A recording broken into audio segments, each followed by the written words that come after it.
न्याय नहीं आप लोग दिलाइएगा तो हम जाएंगे दिलाने। हम कोर्ट सुप्रीम कोर्ट तक हम पहुंचेंगे। हम रोज बात करते थे, इसमें कोई शक नहीं है, हम बात करते थे। बोलते हैं कि भगवान ऐसी बेटी किसी को ना दे कि जो अपने परिवार को, अपने बाप भाई को जेल भिजवाए। वो अपना जिस तरह करतूत किया आज उस तरह भोग रहे हैं। जितना भी छोटू का हत्यारा था सबको जो है उम्र कैद की सजा सुना दी गई।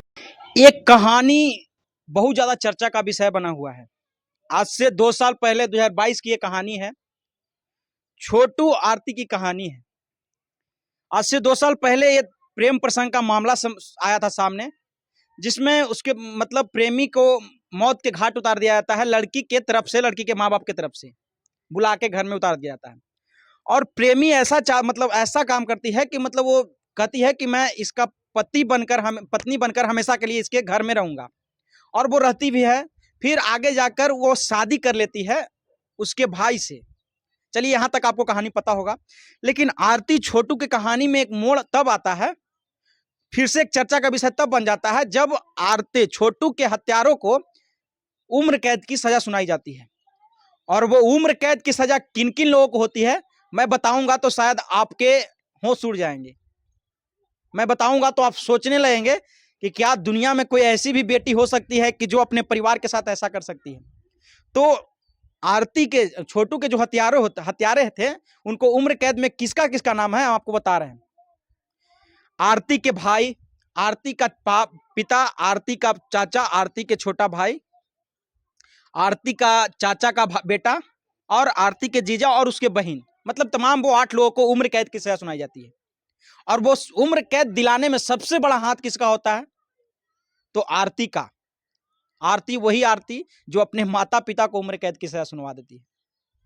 तो सोचिए कि मतलब कितना हद तक जा सकता है कोई इंसान, एक बेटी से कैसे उम्मीद कर सकता है, ये आप तमाम सोचिए बात। तो मैं आपसे एक बात कहना चाहूंगा कि क्या एक किस तरह से सही देखते हैं आप कि मतलब इस तरह से घटना घटती है, तो क्या इस घटना से तमाम वो गांव घर में रहने वाली बेटी को क्या वो मतलब इस तरह से करना से वो सीख पाएगी? क्या सीख उसको मिलेगा कि एक तरह मार दिया था और एक बेटी जाके उसके घर में रह के उसके खिलाफ, अपने माता पिता के खिलाफ वकालत लड़ती है, उम्र कैद की सजा छोड़िए फांसी की सजा के लिए लड़ती है कि फांसी की सजा होना चाहिए, और उम्र कैद की सजा सुनवा देती है, अपने माता पिता को उम्र कैद की सजा सुनवा देती है।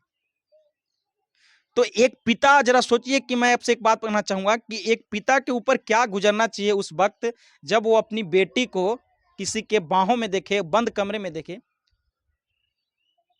तो क्या उसको फूलों की माला पहनानी चाहिए? क्या उसका सम्मान करना चाहिए? किस तरह से देखना चाहिए? आप एक चीज सोचिए कि अगर ये तमाम वो खबरें हैं, मैं एक बात आपको क्लियर करना चाहूंगा कि छोटू की जो हत्या हुई ये बिल्कुल गलत बात थी, नहीं होनी चाहिए, या किसी को कानून हक नहीं देता है कि अपने हाथ में ले किसी की हत्या करे।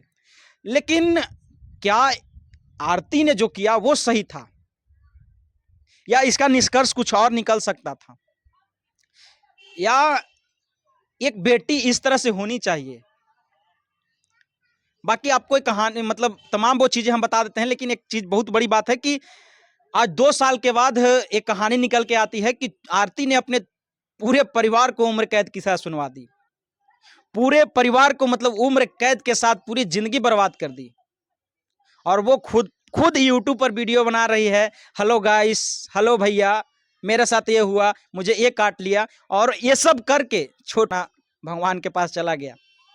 लेकिन ऐश मौज नीचे कर रही है बेचारी आरती अपना, और ब्लॉग बना रही है, मुझे गम में याद में ब्लॉग बना रही है। इसी के चलते चलो मिला, चाहे मतलब जो ऐसा आराम में उसको मिल रहा है वो नहीं मिल पाता, मिलियन में वो सब्सक्राइबर कर ली ये सब करके।